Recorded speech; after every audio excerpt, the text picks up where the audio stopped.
Today, the most sensible and quickest way across southwestern Arizona and southeastern California is the Interstate 40 corridor.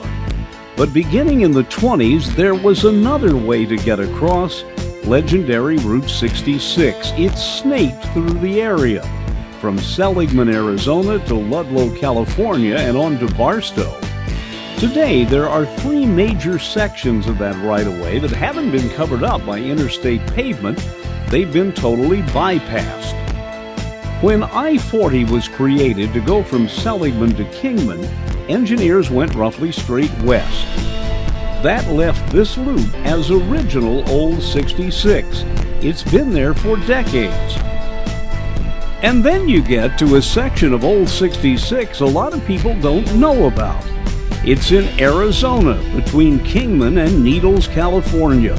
A winding, wonderful mountain road that goes through the oddest town I've ever been in, Oatman.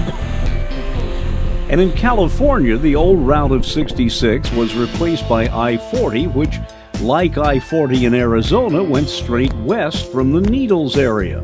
And the preserved area of 66 out of Needles went north and then curved westward at a busy intersection that is still there today. Behind me is US 95. It was Route 66 until 1931. It came out of Needles, California, and turned right here. And the reason it turned here is it wanted to join an existing right-of-way, the railroad. And you see, for much of its trip, major U.S. highways followed the railroad. And Route 66 went right down through here to a little town called Goffs, California. And until the 1930s, it was quite a place. The population now is only about 25. Technically, on a lot of maps, this is a ghost town. But it was a thriving, wonderful place until the 1930s, largely because of the railroad. At this point, Old 66 turns and starts heading southwest. It will eventually cross today's modern interstate, but you can't go any farther than that right now, and that's a problem. There are a lot of these wonderful signs. As a matter of fact, Old 66 has become County Road 66 here in San Bernardino, California. And this is that section you can't get to anymore.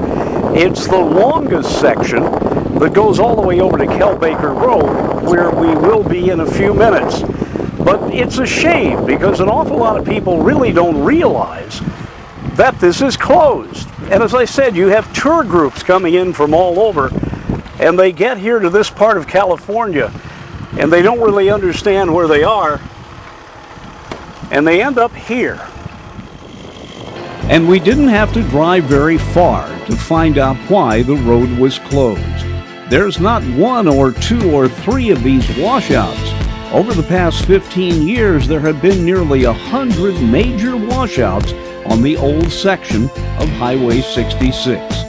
So the only thing to do was to backtrack and make a big U-turn that brought us back to the usable section of 66 and the amazing little oasis of Amboy, California.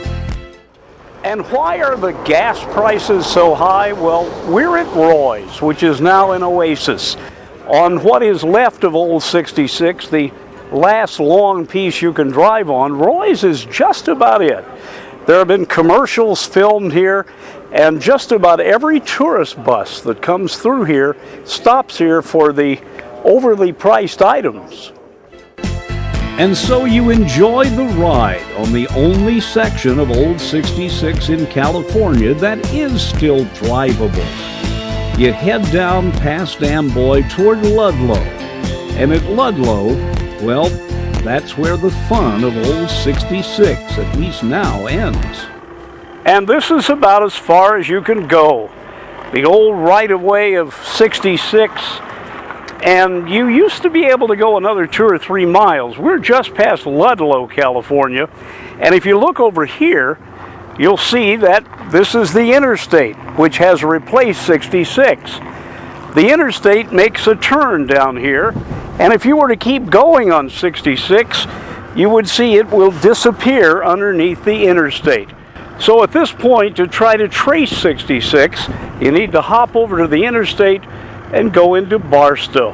So that long, nearly uninterrupted stretch of the old highway in California, only about half of it can you drive on now. And that's a dirty shame. The fun of driving across California on Old 66 is not what it used to be. And the state has not done enough, I think, to make the signs understandable, so you can find the section that is open and enjoy what's left before it washes away. I'm Dennis Daly.